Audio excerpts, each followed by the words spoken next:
Good morning student. आज आपल्याला पुढचा पॉईंट स्टडी करायचा आहे मॅथमॅटिकल ऑपरेशन्स ऑफ व्हेक्टर. व्हेक्टरची जी मॅथमॅटिकल ऑपरेशन असतात त्यामध्ये असतं ॲडिशन, डिफरन्स, मल्टिप्लिकेशन. डिव्हिजन हे ऑपरेशन व्हेक्टरसाठी व्हॅलिड नाही आहे, तर आपल्याला 3 ऑपरेशन स्टडी करायचे आहेत: ॲडिशन, डिफरन्स आणि मल्टिप्लिकेशन. याशिवाय आपल्याला स्टडी करायचं आहे resolution of vector in 2 dimension, in 3 dimension. तर आज आपण नवीन पॉईंट स्टार्ट करतोय ॲडिशन ऑफ व्हेक्टर. आता ॲडिशनसाठी पहिला रूल आहे किंवा पहिली टेक्निक आहे ती म्हणजे ट्रायंगल लॉ. आता काल आपण व्हेक्टरच्या टाईप स्टडी केल्यात. काल एक आपल्याला टाईप आली होती ऑब्लिक व्हेक्टर, बरोबर आहे. जर दोन व्हेक्टरमधला अँगल अदर दॅन 0, 90 अँड 180 असेल तर अशा व्हेक्टरना आपण म्हणतो obliquely vector. Oblique vector when angle between two vector is other than 0, 180 or 90 degree, then such vectors are called as oblique vector. आता लक्ष द्या, these are two oblique vector. This is vector P, this is vector Q किंवा याला Q म्हणूयात. This is vector Q, this is vector P. These are two obliquely oriented vector. आता या व्हेक्टरना आपल्याला add करायचं आहे in order to find their resultant vector. So according to triangle law, two vectors are considered as two sides of triangle taken in sequence. पहिल्यांदा मी लॉचं statement सांगतो. Two obliquely oriented vectors are represented in magnitude and direction by two sides of triangle taken in sequence. Then third side of triangle, which is drawn from starting point of first vector to end point of last vector, will represent a resultant vector. बघा, according to triangle law, two vectors are considered as two sides of triangle and they are represented in magnitude and direction. Then third side of triangle, which is drawn from starting point of first vector to end point of last vector, will represent resultant vector in magnitude and direction. आता माझ्याकडे हा vector P आहे, हा vector Q आहे. Vector P ला मी आता project करतो. तर मी हे vector P as it is project केला. हा झाला vector P. This vector P represent first side of triangle. हा दुसरा वेक्टर आहे Q, याला पण मी प्रोजेक्ट करतो. This is vector Q. These two vectors are two sides of triangle taken in sequence. हे दोन वेक्टर म्हणजे ट्रायंगलच्या एका पाठोपाठ आलेल्या साईड, ट्रायंगलच्या सिक्वेन्समध्ये घेतलेल्या साईड. आता बघा, फर्स्ट वेक्टरचा हा स्टार्टिंग पॉईंट आहे, तर सेकंड वेक्टरचा हा एंड पॉईंट आहे. Then resultant vector is nothing but third side of triangle which is drawn from starting point of first vector to end point of last vector. This is triangle law. लक्षात आलं? According to triangle law, vector relation is vector R is equal to vector P plus vector Q. Triangle law काय ते लक्षात आलं? दोन obliquely oriented vector आहेत, vector P, vector Q. ह्या दोघांमधला angle other than 0, 90 and 180 degree आहे, म्हणून यांना आपण म्हटलं ऑब्लिकली ओरिएंटेड व्हेक्टर. हे ऑब्लिक व्हेक्टर आहेत, ह्यांना मला ॲड करायचं आहे, त्यासाठी मी टेक्निक यूज केले triangle law. According to triangle law, first vector म्हणजे ट्रायंगलची फर्स्ट साईड, सेकंड वेक्टर म्हणजे ट्रायंगलची सिक्वेन्समध्ये येणारी second side. Okay. Then third side of triangle which is drawn from starting point of first vector to end point of last vector is nothing but resultant vector. लक्षात आलं?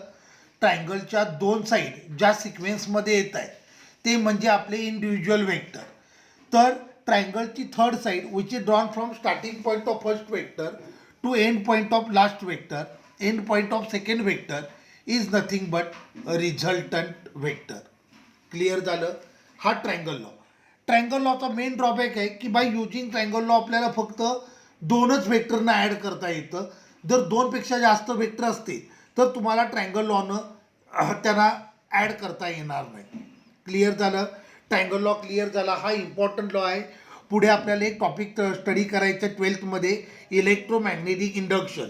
त्याच्यामध्ये impedance triangle draw करायचे, त्यासाठी आपल्याला triangle law लागतो. तर triangle law म्हणजे काय लक्षात आलं? दोन इंडिव्हिज्युअल व्हेक्टर म्हणजे ट्रायंगलच्या सिक्वेन्समध्ये येणाऱ्या दोन साईड, एका पाठोपाठ येणाऱ्या दोन साईड.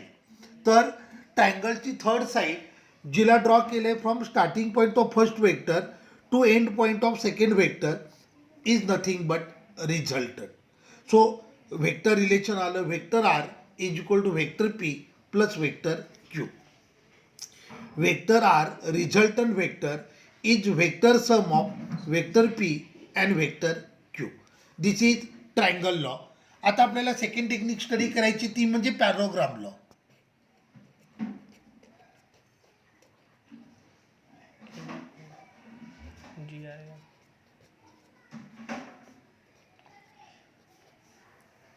आता आपल्याला सेकंड लॉ स्टडी करायचा आहे, तो म्हणजे पॅरोग्राम लॉ. आता लक्ष द्या. This is vector P, this is vector Q. हे दोन ऑब्लिकली ओरिएंटेड वेक्टर आहेत. ह्यांच्यामधला अँगल अदर दॅन 0, 180 आणि 90 डिग्री आहे. आता ह्या दोन वेक्टरना आपल्याला ॲड करायचं आहे आणि त्यांच्या ॲडिशनचा, त्यांच्या समचा रिझल्टंट आपल्याला ऑब्टेन करायचं आहे. इथे लक्ष द्या. हा वेक्टर आर आहे, याला म्हणतात रिझल्टंट वेक्टर ऑफ सम, किंवा याला म्हणायचं रिझल्टंट ऑफ सम. लक्षात आलं? वेक्टर आरला काय म्हणायचं? Resultant of sum. तर आता माझ्याकडे वेक्टर पी आहे, वेक्टर क्यू आहे. Both vectors are obliquely oriented vector. Okay. आता ह्या दोन वेक्टरला आपल्याला ॲड करायचं आहे in order to obtain their resultant vector. आपल्याला आता ऑब्टेन करायचं आहे रिझल्टंट ऑफ सम. नाव अकॉर्डिंग टू पॅरोग्राम लॉ, मी पहिल्यांदा स्टेटमेंट सांगतो. Two vectors are represented in magnitude and direction by two adjacent side of paragraph. Then diagonal drawn from same common point represent resultant vector. मग आता पहिला vector आहे त्याला मी project करतो. हा झाला वेक्टर पी. ही पॅरोग्रामची फर्स्ट साईड. हा झाला वेक्टर क्यू. ही पॅरोग्रामची सेकंड साईड. बरोबर आहे. आपल्याला व्हेक्टर पी आणि व्हेक्टर क्यू ह्या दोघांना कन्सिडर करायचे two adjacent side of parallelogram. हा कॉमन पॉईंट झाला ज्या पॉईंटपासून व्हेक्टर पी आणि व्हेक्टर क्यू स्टार्ट झाला आहे. मी पॅरोग्राम कंप्लीट करतो.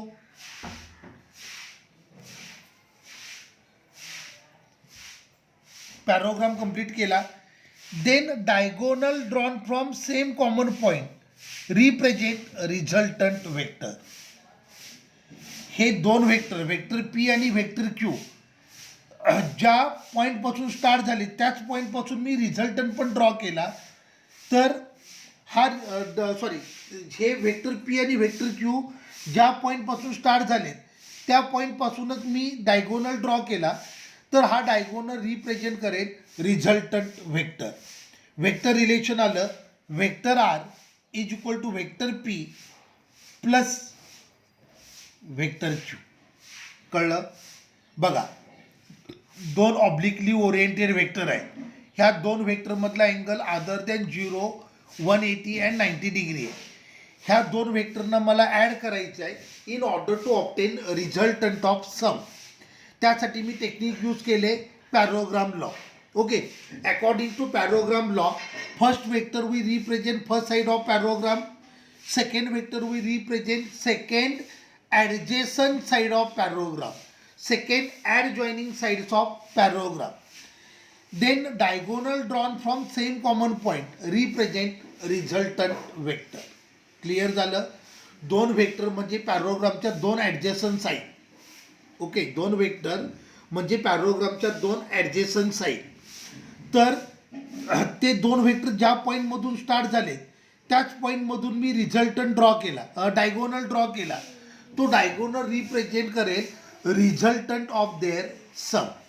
तर व्हेक्टर आरला म्हणायचं, हे वेक्टर रिलेशन झालं. ट्रायंगल लॉ आणि पॅरोग्राम लॉ दोघांसाठी व्हेक्टर रिलेशन सेमच आहे. Vector R is equal to vector P plus vector Q.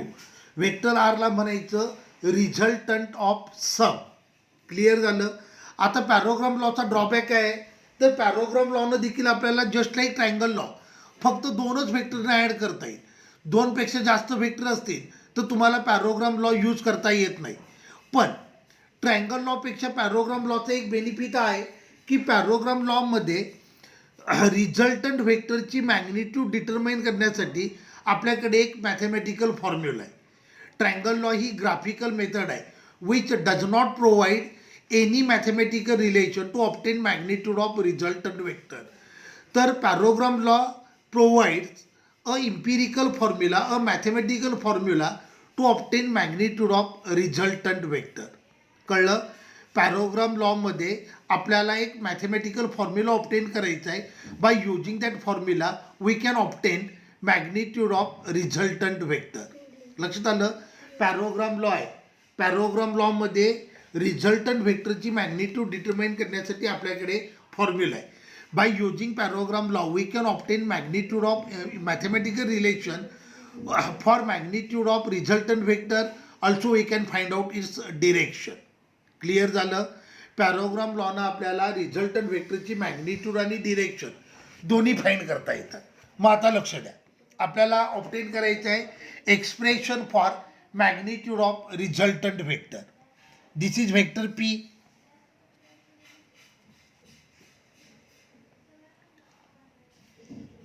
This is vector Q.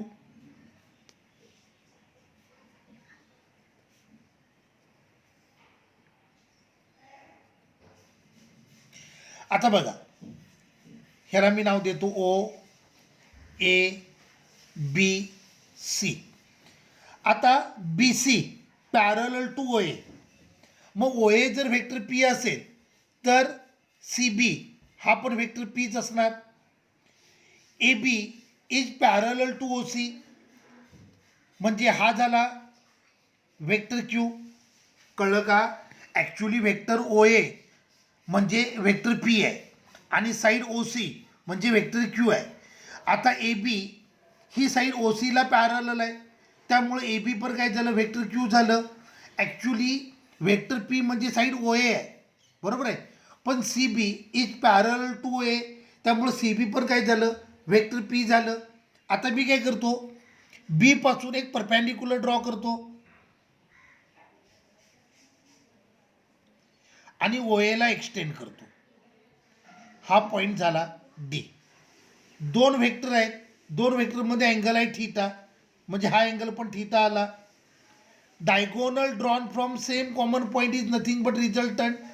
हा झाला रिझल्टंट आणि रिझल्टंटनं हॉरिझॉन्टल सोबत केलेला अँगल आहे अल्फा. ओके. मग आता डायग्रामचं एक्सप्लेनेशन सांगतो. Let side O A represent vector P. Let side O C represent vector Q. Okay. Diagonal O B represent resultant vector. Angle between two vector is theta. Angle made by resultant vector with horizontal is alpha. Okay. Draw perpendicular BD on OA produce. ह्या OA मी पुढे extend केलंय, त्याच्यावर मी हा perpendicular draw केलाय. Okay. आता आपण derivation solve करूयात. In triangle O D B, in triangle O D B मी पायथागोरस थेरम यूज करतो. O B square is equal to O D square plus B D square. बरोबर आहे. Pythagoras theorem use केला. O B square is equal to O D square plus D B square. O B square is equal to, आता OD बघा, OD म्हणजे O A plus A D असणार आहे. मग इथे घेतो O A plus A D square plus B D square. आता हे ए प्लस बी होल स्क्वेअरने एक्सपांड करतो. Therefore O B square is equal to O A square plus 2 O A D plus A D square plus B D square. आता हे बघा, A D square plus B D square, diagram बघा. A D square plus B D square म्हणजे A B square असणार, बरोबर आहे ना. मग हे आलं O B square is equal to O A square plus 2 A D plus A B square. A B square पहिल्यांदा लिहितो. O B square is equal to O A square plus A B square plus 2 A D, बरोबर आहे. आता O B म्हणजे काय, R. O A म्हणजे काय, P. आणि ए बी म्हणजे क्यू. मग लिहितो R square is equal to P square plus Q square plus 2 O A म्हणजे पी आहे प्लस 2p आणि हे आलं ए डी. Equation number 1. कळलं का. हां, आता आपल्याला ए डीची व्हॅल्यू फाइंड करावी लागेल. मग मी हा ट्रायंगल घेतो, triangle A D B. In triangle A D B cos theta is equal to AD upon AB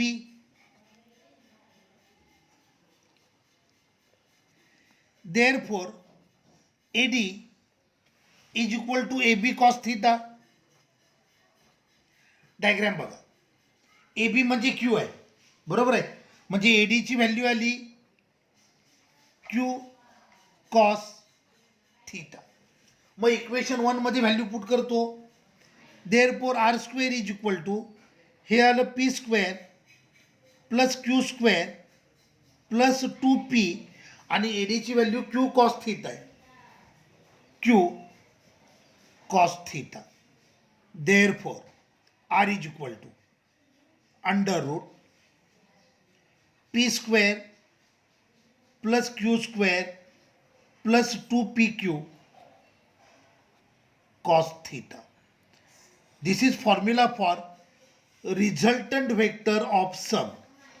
okay, ह्यात P म्हणजे magnitude of vector P, Q म्हणजे magnitude of vector Q, theta म्हणजे angle between vector P and vector Q. आरला म्हणायचं resultant of sum. Vector P आणि vector Q ह्या दोघांना मी add केलं. ह्या दोघांना ॲड केल्यानंतर मला त्यांच्या ॲडिशनचा रिझल्टंट वेक्टर मिळाला. तर तो ॲडिशनचा रिझल्टंट वेक्टर आहे, त्याची मॅग्निट्यूड किती आली, under root P square plus Q square plus 2pq cos theta. हा फॉर्म्युला खूप इम्पॉर्टंट आहे. 11th आणि 12th मध्ये जवळपास हा 20 ते 25 वेळेला फॉर्म्युला यूज करायचा आहे. हा युनिक फॉर्म्युला आहे. सपोज करा एक वेव्ह मीडियममधून ट्रॅव्हल करते, त्या वेव्हचं ॲम्प्लिट्यूड फाईंड करायचं तर ते याच रिलेशननं फाईंड करावं लागतं. त्या वेव्हची एनर्जी फाईंड करायची आहे तर ती याच रिलेशननं फाईंड करावी लागते. आपल्याला resultant electric field, resultant magnetic field, resultant gravitational field determine करायचं असेल तर आपल्याला हेच रिलेशन यूज करावं लागतं. तर हे 11 मधलं खूप important relation R is equal to under root P square plus Q square plus 2pq cos theta. P म्हणजे magnitude of vector P, Q म्हणजे magnitude of vector Q, theta म्हणजे angle between vector P and vector Q आणि R म्हणजे resultant of sum. कळलं. आरला काय म्हणायचं, resultant of sum. तर आता डायग्राम बघा, आपण काय केलं, रिझल्टंट व्हेक्टर आपल्याला आर होता, त्या रिझल्टंट व्हेक्टरची मॅग्निट्यूड फाईंड केली. आता व्हेक्टर असेल तर त्याला मॅग्निट्यूड पण असणार आणि डिरेक्शन पण असणार. मग आपल्याला आता रिझल्टंट व्हेक्टरची डिरेक्शन फाईंड करायची आहे. आता एक लक्षात ठेवायचं, एखादा व्हेक्टर जर प्लेनमध्ये असेल, एखादा व्हेक्टर जर प्लेनमध्ये असेल तर रिझल्टंट व्हेक्टरनं हॉरिझॉन्टल सोबत केलेला अँगल म्हणजे त्या व्हेक्टरची डिरेक्शन असते. लक्षात आलं. लिनियर व्हेक्टर असेल म्हणजे व्हेक्टर ॲक्टिंग अलॉंग लाईन असा असेल तर त्याला रेग्युलर डिरेक्शन असतात, ईस्ट वेस्ट नॉर्थ साऊथ. पण एखादा व्हेक्टर जर प्लेनमध्ये असेल तर त्या व्हेक्टरची डिरेक्शन म्हणजे त्यानं हॉरिझॉन्टल सोबत केलेला अँगल. मग आता आपला रिझल्टंट व्हेक्टर आहे, त्याचा हॉरिझॉन्टल सोबत अँगल किती आहे? अल्फा. मग आता आपल्याला हा अँगल फाइंड करावा लागेल. तो अँगल म्हणजे रिझल्टंट व्हेक्टरची डिरेक्शन असणार आहे. मी काय म्हटलं पुन्हा एकदा सांगतो. जर व्हेक्टर ॲक्ट होत असेल अलॉंग अ स्ट्रेट लाईन, जर व्हेक्टर वन डायमेन्शनल असेल, vector is acting along a line, तर त्या व्हेक्टरची डिरेक्शन म्हणजे regular direction, east west north south like that. पण एखादा व्हेक्टर जर टू डायमेन्शनमध्ये असेल, म्हणजे एखादा व्हेक्टर जर प्लेनमध्ये असेल, तर त्या व्हेक्टरची डिरेक्शन म्हणजे त्या व्हेक्टरनं हॉरिझॉन्टल सोबत केलेला अँगल. मग डायग्रॅममध्ये बघा, in triangle O D B tan alpha is equal to, in triangle ODB tan alpha is equal to tan alpha येणार BD अपॉन OD. मग हे आलं BD अपॉन OD. पण OD म्हणजे OA प्लस AD आहे. मग हे आलं BD आणि हे आलं OA प्लस AD. बरोबर आहे. आता यातलं AD आपण फाइंड केलंय, OA म्हणजे P आहे. मग हे आलं BD अपॉन OA म्हणजे P. आणि इकडे लक्ष द्या, इथे आपण ADची व्हॅल्यू फाइंड केली. AD किती आहे? Q कॉस थीटा आहे. बरोबर आहे. मग AD आलं Q cos theta tan alpha is equal to, equation number 2. आता आपल्याला BD फाइंड करायचं आहे. मग पुन्हा हा ट्रायंगल कन्सिडर करतो. In triangle ADB cos theta is equal to, हां cos theta is equal to काय येणार? सॉरी कॉस थीटा नको, साइन थीटा घेऊया. Sine theta is equal to काय येणार? BD upon AB. बरोबर आहे. Therefore BD is equal to AB sine theta. आता डायग्रॅम बघा, AB म्हणजे काय? Q आहे. बरोबर आहे. So BD is equal to Q sine theta. मग आता इक्वेशन 2 मध्ये व्हॅल्यू पुट करतो. Tan alpha is equal to, बरोबर आहे, BD आलं Q sine theta divided by P plus Q cos theta. Therefore alpha is equal to tan inverse of. आता हे बघा, हे टॅन इकडं घेतलं म्हणजे 1 अपॉन टॅन होणार. बरोबर आहे काय? हे टॅन इकडं घेतलं तर ते 1 अपॉन टॅन झालं. 1 अपॉन टॅन म्हणजे टॅन रेस टू मायनस 1. यालाच रीड करायचं टॅन इनवर्स. लक्षात आलं? मी काय केलं बघा, टॅनला या साईडला घेतलं, मला अल्फा पाहिजे म्हणून मी टॅनला या साईडला घेतलं. मग टॅनला या साईडला घेतलं तर हे आलं 1 अपॉन टॅन, म्हणजे त्याला न्यूमरेटरमध्ये घेतलं. आता हे 1 अपॉन टॅन आहे, त्यातलं टॅन न्यूमरेटरमध्ये घेतलं की ते टॅन रेस टू मायनस 1 होणार. बरोबर आहे. त्यालाच रीड करायचं टॅन इनवर्स. मग alpha is equal to tan inverse Q sine theta divided by P plus Q cos theta. ही झाली डिरेक्शन ऑफ रिझल्टंट वेक्टर. कळलं? आपण by using parallelogram law, triangle law आणि पॅरोग्राम लॉमध्ये काय डिफरन्स लक्षात आलं? ट्रायंगल लॉमध्ये रिझल्टंट व्हेक्टरच्या मॅग्निट्यूडसाठी असा फॉर्म्युला नाही आहे, तर पॅरोग्राम लॉमध्ये रिझल्टंट व्हेक्टरची मॅग्निट्यूड डिटरमाइन करण्यासाठी आपल्याकडे फॉर्म्युला आहे. बरोबर आहे. आपल्याला by using parallelogram law resultant व्हेक्टरची मॅग्निट्यूड पण फाइंड करता येते आणि रिझल्टंट व्हेक्टरची डिरेक्शन पण फाइंड करता येते. आता या केसमध्ये रिझल्टंट व्हेक्टर होता तो प्लेनमध्ये होता, 2 डायमेन्शनमध्ये होता. बरोबर आहे. मग व्हेक्टर जर 2 डायमेन्शनमध्ये असेल तर त्यानं हॉरिझॉन्टल सोबत केलेला अँगल म्हणजे त्याची डिरेक्शन असते. तर आपल्या व्हेक्टर आहे त्याची डिरेक्शन आली alpha is equal to tan inverse of Q sine theta divided by P plus Q cos theta. मग आता स्पेशल केसेस डिस्कस करूया.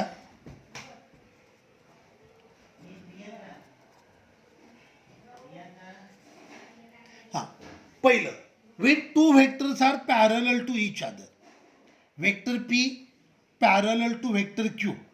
आता हे दोन वेक्टर जर पॅरलल असतील तर ऑब्व्हियसली ह्यांच्यामधला अँगल 0 येणार, म्हणजे थिटा इज इक्वल टू 0 आलं. When two vectors are parallel to each other, त्यांच्यातला अँगल 0 झाला. मग रिझल्टंट वेक्टरची मॅग्निट्यूड किती येते बघा, R is equal to under root P square plus Q square plus 2pq cos 0. बरोबर आहे. दोन वेक्टर जर पॅरलल असतील तर त्यांच्यातला अँगल 0 झाला. अँगल 0 झाला तर दोन वेक्टर पॅरलल आहे त्यामुळे त्यांच्यातला अँगल 0 झाला तर रिझल्टंट वेक्टरचा फॉर्म्युलाला under root P square plus Q square plus 2pq cos 0. Cos 0 1 असतो, म्हणजे हे आलं under root P square plus Q square plus 2pq. बरोबर आहे. हा फॉर्म्युला कोणाचा आहे, पी प्लस क्यू होल स्क्वेअरचा आहे, म्हणजे हे आलं under root P plus Q whole square, म्हणजेच स्क्वेअर आणि अंडर रूट कॅन्सल झालं. स्क्वेअर आणि अंडर रूट कॅन्सल झालं म्हणजे हे किती आलं, R is equal to P plus Q. हे खूप इम्पॉर्टंट रिलेशन. दोन वेक्टर जर पॅरलल असतील, दोन वेक्टर जर पॅरलल असतील तर त्यांचा रिझल्टंट किती येतो, R is equal to P plus Q. आता सपोज करा हे दोन वेक्टर इक्वल आहेत, म्हणजे P is equal to Q आहे. मग या केसमध्ये आर इज इक्वल टू किती आलं, 2p. कळलं, लक्षात आलं का. दोन वेक्टर जर इक्वल असतील तर P is equal to Q आलं, मग आर किती आलं, 2p. Okay. Second, two vectors are anti parallel to each other. आता दोन वेक्टर अँटी पॅरलल आहे, याचा अर्थ थिटा किती आला, 180 डिग्री आला. बरोबर आहे. मग रिझल्टंट वेक्टर किती येतोय बघा, R is equal to under root हे आलं P square plus Q square plus 2pq cos 180. Cos 180 cos 180ची व्हॅल्यू असते -1. ओके. मग हे आलं under root P square plus Q square plus 2pq cos 180 म्हणजे -1, म्हणजे हे आलं under root P square plus Q square minus 2pq, म्हणजे हे आलं p minus Q whole square. Therefore R is equal to P minus Q. Clear झालं. आता if P is equal to Q, म्हणजे दोन वेक्टर इक्वल आहेत, तर obviously R येणार 0. लक्षात आलं. आर किती आला, 0 आला. ओके. आता third case, two vectors are perpendicular to each other. Vector P is perpendicular to vector Q, म्हणजे थिटा किती आला, 90 डिग्री आला. मग फॉर्म्युल्यात व्हॅल्यू पुट करतो, R is equal to under root P square plus Q square plus 2pq cos 90. Cos 90 0 असतो, so R is equal to under root P square plus Q square. कळलं. आता ही P is equal to Q, म्हणजे हे येणार R is equal to under root P square plus P square, म्हणजे R is equal to under root 2 times P square, म्हणजेच R is equal to आलं √2 times P. R is equal to √2 times P. Clear झालं. आता suppose करा दोन vector equal आहे आणि त्यांच्यामध्ये अँगल 120 आहे, थिटा 120 डिग्री. हा जेई आणि नीटसाठी important point. Theta 120 and P is equal to Q. Okay, मग काय येते बघूया. आर इज इक्वल टू हे आलं under root P square plus P square, कारण Q is equal to P आहे, plus 2 P into P cos 120. मग हे आलं 2p square plus 2p square cos 120ची व्हॅल्यू असते -1/2. हे 2 आणि हे 2 कॅन्सल झालं, म्हणजे हे आलं under root 2p square minus P square, म्हणजे हे आलं अंडर रूट पी स्क्वेअर, म्हणजे R is equal to P आलं. कळलं? हे खूप इम्पॉर्टंट रिलेशन. दोन व्हेक्टर जर इक्वल असतील आणि त्यांच्यामध्ये अँगल 120 असेल तर रिझल्टंट हा इंडिव्हिज्युअल व्हेक्टर एवढाच येतो. अगदी साधं एक्झाम्पल, दोन व्हेक्टर आहेत, त्यांच्या मॅग्निट्यूड 10 युनिट आहेत आणि त्यांच्यामध्ये अँगल 120 आहे, तर रिझल्टंट पण किती असेल? 10 युनिटच असेल. कळलं? दोन व्हेक्टर आहेत, त्यांच्या मॅग्निट्यूड किती आहेत? 10 युनिट अँड 10 युनिट, आणि त्यांच्यामध्ये अँगल 120 आहे, तर त्यांचा रिझल्टंट पण किती असेल? 10 युनिट. किंवा जर असा क्वेश्चन आला, दोन वेक्टर आहेत, त्यांचे मॅग्निट्यूड आहे 10 युनिट आणि त्यांचा रिझल्टंट पण 10 युनिटच आहे, तर त्यांच्यामध्ये अँगल किती असेल? 120 डिग्री. क्लिअर झालं? हां, मग आता एकदा व्यवस्थित बघा. मी एक टेबल बनवतो.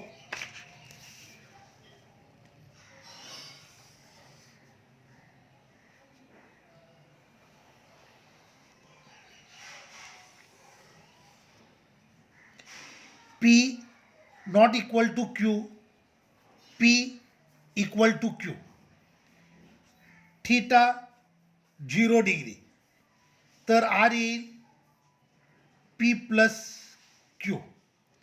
If P is equal to Q, R येईल 2P. बरोबर आहे?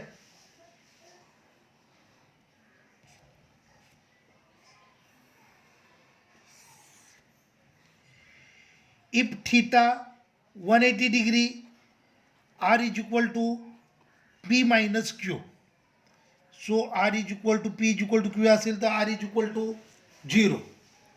Theta 90 degree, R is equal to under root P square plus Q square आणि R is equal to under root 2 times P.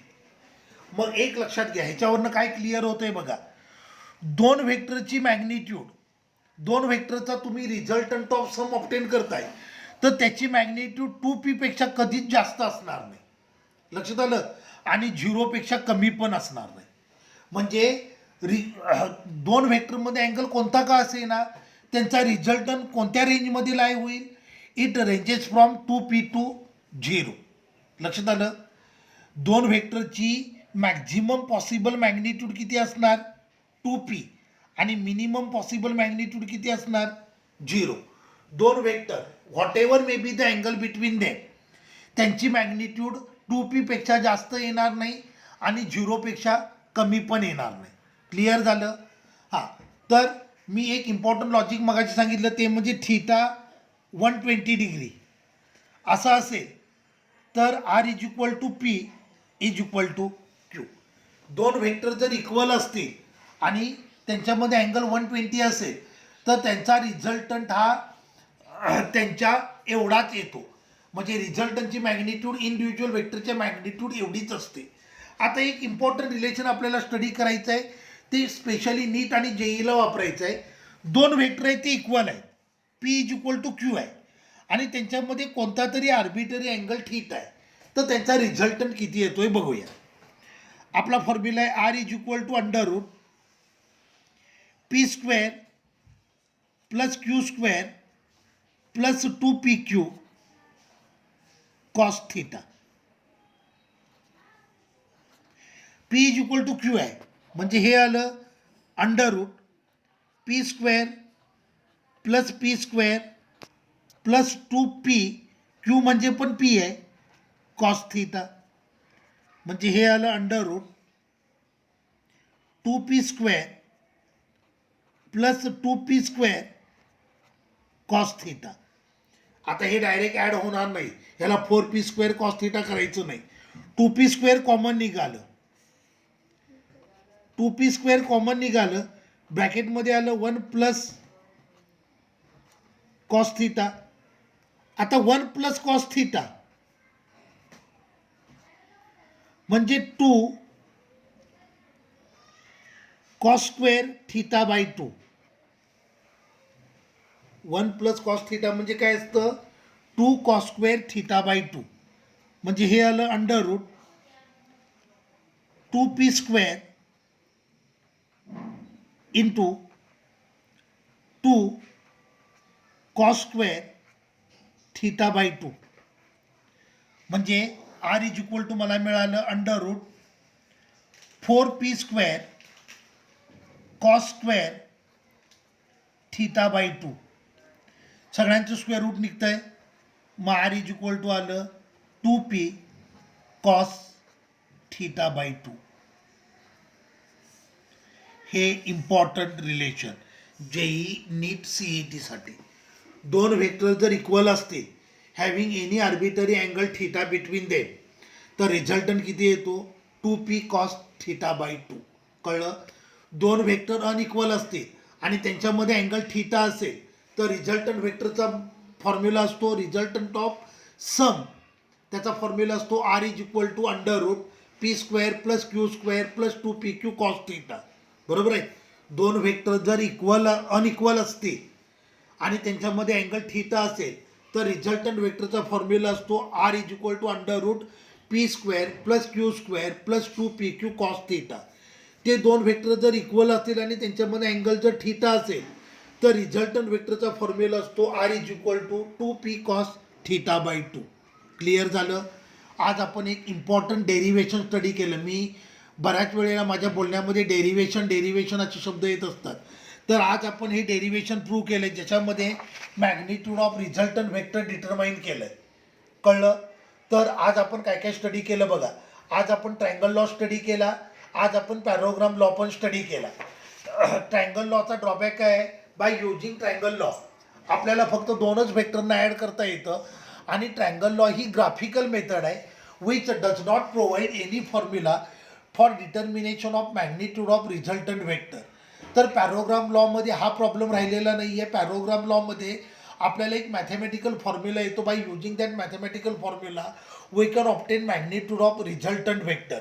मग आता मी आज काय शिकवलं ते एक फास्टली समराईज करतो. आपल्याला दोन ऑब्लिकली ओरिएंटेड व्हेक्टर ॲड करायचे आहेत. आपल्याला दोन ऑब्लिकली ओरिएंटेड व्हेक्टर ॲड करायचे आहेत बाय युजिंग ट्रायंगल लॉ. तर अकॉर्डिंग टू ट्रायंगल लॉ ते दोन इंडिव्हिज्युअल व्हेक्टर म्हणजे ट्रायंगलच्या दोन साईड ज्या सिक्वेन्समध्ये आल्या आहेत. बरोबर आहे. Third side of triangle which is drawn from starting point of first vector to end point of second vector will represent resultant vector. आपण दुसरं लॉ स्टडी केला तो म्हणजे parallelogram law. According to parallelogram law, two vectors are represented in magnitude and direction by two adjoining sides of triangle. Then diagonal drawn from same common point is nothing but resultant vector. Triangle law मध्ये resultant व्हेक्टरच्या मॅग्निट्यूडसाठी आपल्याकडे formula नाही आहे, तर पॅरोग्राममध्ये मात्र resultant व्हेक्टरच्या मॅग्निट्यूडसाठी आपल्याकडे formula आहे. आता दोन व्हेक्टर अनइक्वल आहे आणि त्यांच्यामध्ये अँगल थिटा आहे, तर मॅग्निट्यूड ऑफ रिझल्टंट ऑफ सम हे पुन्हा एकदा सांगतोय. आपण जी आरसाठी जो फॉर्म्युला ऑब्टेन केला त्यातलं आर म्हणजे मॅग्निट्यूड ऑफ सम. कळलं. दोन व्हेक्टरना ॲड केल्यानंतर त्यांचा जो रिझल्टंट व्हेक्टर आला त्या रिझल्टंट व्हेक्टरची मॅग्निट्यूड आहे. So resultant of sum formula असतो R is equal to under root p² plus q² plus 2pq cos theta. If two vectors are unequal, if two vectors are equal, then r is equal to 2p cos theta by 2. दोन vector एकमेकाला parallel आहेत म्हणजे त्यांच्यातला angle 0 आहे. तर त्या केसमध्ये if two vectors are unequal, तर रिझल्टंट व्हेक्टर असेल R is equal to p plus q, आणि ते व्हेक्टर जर इक्वल असतील तर R is equal to 2p. If two vectors are anti parallel to each other म्हणजे थीटा 180 डिग्री, अनइक्वल व्हेक्टर असतील तर R is equal to p minus Q, आणि equal vector असतील तर आर इज इक्वल टू 0. दोन vector जर perpendicular असतील तर R is equal to under root P square plus Q square. ते जर इक्वल असतील R is equal to root 2p. आणि सगळ्यात इम्पॉर्टंट हे, जर थीटा 120 डिग्री असेल आणि दोन वेक्टर इक्वल असतील then R is equal to P is equal to Q. Theta 120 degree असेल तर रिझल्टंट वेक्टर हा इंडिव्हिज्युअल वेक्टर जेवढा आहे तेवढाच येईल. दोन वेक्टर 100 न्यूटन आहे सपोज करा आणि त्यांच्यामध्ये अँगल 120 आहे तर रिझल्टंट पण किती येईल 100च येईल. किंवा असं म्हणूयात दोन वेक्टर 500 आहेत आणि त्यांचा रिझल्टंट पण 500च आला आहे. याचा अर्थ थीटा किती झाला 120 डिग्री. दोन वेक्टर असतील त्यांचा मॅक्झिमम पॉसिबल रिझल्टंट किती असेल 2p आणि मिनिमम पॉसिबल किती असेल 0.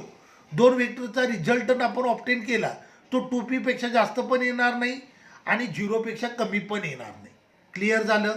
तर हे व्हेरी इम्पॉर्टंट रिलेशन पॅरोग्राम लॉ जे आपल्याला 11th आणि 12thच्या सिलेबसमध्ये कमीत कमी 15 ते 20 वेळेला यूज करायचं आहे. हे स्टडी करा. ह्याच्या नोट्स देखील मी तुम्हाला सेंड करतो म्हणजे तुमची आयडिया क्लिअर होतील. ठीक आहे, थांबूया.